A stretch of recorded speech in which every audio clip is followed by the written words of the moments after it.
Clôture dans le vert ce soir pour le CAC 40. Le CAC 40 qui aura d'ailleurs évolué une bonne partie de la journée dans le vert, et ce malgré un trou d'air vers midi et demi. Trou d'air que l'on peut attribuer à la panne qu'ont connu plusieurs sites d'information et de e-commerce aujourd'hui. À noter que les sites du New York Times, de Reddit ou encore de Bloomberg.com ont été difficilement accessibles une partie de la journée. Cela n'empêche pas le CAC 40 de clôturer dans le vert donc ce soir et de gagner 0,11% à 6551 points.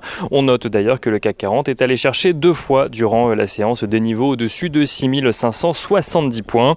Les investisseurs parisiens qui ont pu suivre un certain nombre de statistiques aujourd'hui en attendant les grands rendez-vous macroéconomiques de jeudi. La production industrielle en Allemagne tout d'abord ressort en recul de 1% au mois d'avril, tranchant avec la progression de 2,2% au mois de mars. Un chiffre qui traduit les difficultés des entreprises européennes et dans le cas précis allemandes à produire, même si la demande est revenue à cause de tensions d'approvisionnement de certaines matières premières. En Allemagne, toujours, le moral des investisseurs se dégrade pour le mois de juin. L'indice du sentiment économique de l'Institut ZOO, qui mesure les anticipations économiques des investisseurs interrogés, ressort à 79,8 points pour le mois en cours contre 84,4 points un mois plus tôt. Un recul que l'Institut explique en partie par une autre statistique, l'indicateur mesurant l'évaluation de la situation économique actuelle selon ces mêmes investisseurs, qui remonte à moins 9,1 points contre moins 40,1 points au mois de mai.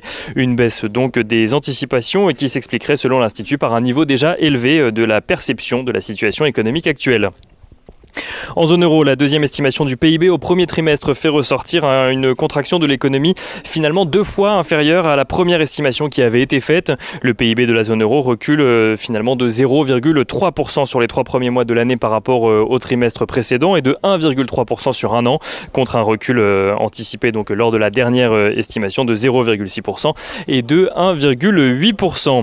Un PIB dont on note d'ailleurs qu'il est notamment plombé par la chute des dépenses de consommation sur la période. Direction la France à présent, où la Direction générale des douanes relève un déficit commercial de 6,2 milliards d'euros au mois d'avril, après 6,1 milliards au mois de mars. Une augmentation du déficit qui s'explique par une progression plus importante des importations que des exportations, dans un contexte où le déficit se creuse depuis 4 mois dans l'Hexagone. Dans le détail, les exportations ressortent à 40,6 milliards d'euros et les importations ressortent à 46,9 milliards d'euros.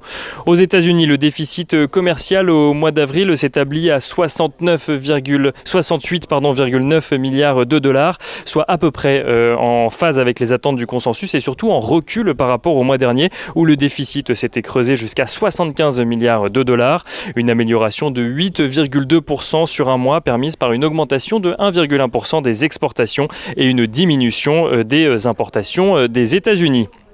On note rapidement que dans un contexte d'attente de publication de l'inflation aux États-Unis pour le mois de mai, inflation qui sera publiée jeudi, le rendement obligataire à 10 ans aux États-Unis se détend. Il est ce soir aux alentours des 1,53%.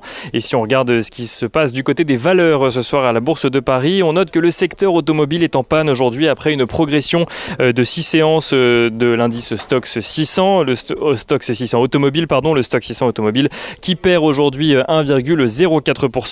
En ce qui concerne les valeurs à Paris, Renault perd 0,1%, Forestia perd 3%, Valeo perd 2,2%, Stellantis reste plus ou moins à l'équilibre et perd 0,13%, tandis que Michelin perd 0,57%.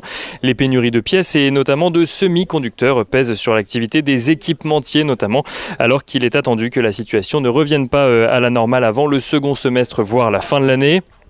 Au-delà du secteur automobile, les plus fortes hausses sont signées ce soir. Unibail Rodamco Westfield qui gagne 5,9%, Legrand qui gagne 1,4% ou encore Dassault qui gagne 1,2%. Les plus fortes baisses sont signées en revanche par le secteur bancaire. Crédit Agricole perd 1,84%, Société Générale perd 1,59% et BNP perd 1,55%. Et on finit avec l'agenda de la journée de demain. Demain, les investisseurs suivront la publication de la balance commerciale en Allemagne, mais aussi quelques publications d'entreprises, ça fait longtemps. ABO, Soitec et SSI publieront leurs résultats annuels, tandis que Groupe Partouche publiera ses résultats du premier semestre.